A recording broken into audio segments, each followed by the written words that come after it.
Are you looking for a fun and easy DIY project to maybe change up your kitchen? Maybe you have some items you want displayed more prominently, or maybe you just need more counter space. Well, Moore's DIY guy, Eric G, shows us how you can install floating shelves. All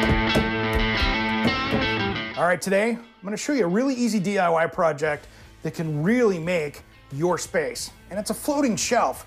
You see them on every magazine, every single Pinterest thing, but I'll show you how easy these are. Now, the rule number one with these is always follow the manufacturer's directions to make sure you do it right, because if this fails, it can go pretty badly and you don't want to see somebody get hurt. This is made by Right On Bracket, kind of a local Portland company, which is I love giving local business help.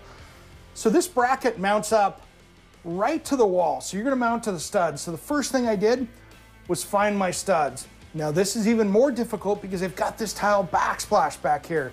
So the secret, if you get stuck like this, that your stud finder can't go through the tile, you have the back of the wall. So you can actually go back, use the stud finder on the back and make sure we're going to drill through the tile so you can find it every single time. And then every stud, I put a high strength screw in. This is not where you put the drywall screw in.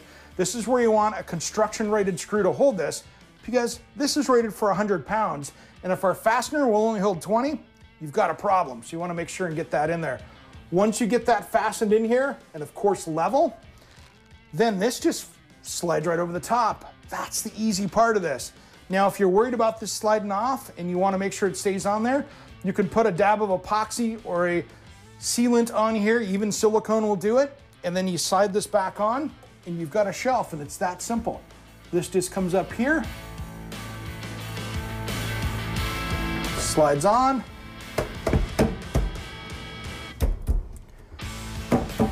and you're good to go.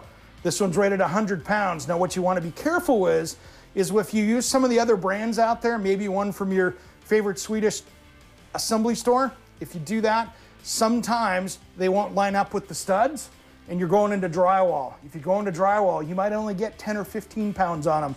You have to get into the studs, so that's the key with this project. And now we've got this beautiful floating shelf. Now, I really like that this can accept up to 100 pounds. It's tested for that. And that's gonna give you that durability you're looking for. I can stack as many dishes up here within reason and not have to worry about it coming off the wall or sagging. But nonetheless, it gives me that industrial look that I was looking for. And for you, it means an easy DIY project. He always makes it look so easy, and it looks so good when it comes out, doesn't it? We can catch Eric G's Around the House radio show from noon to 2 p.m. each Saturday on 860 The Answer.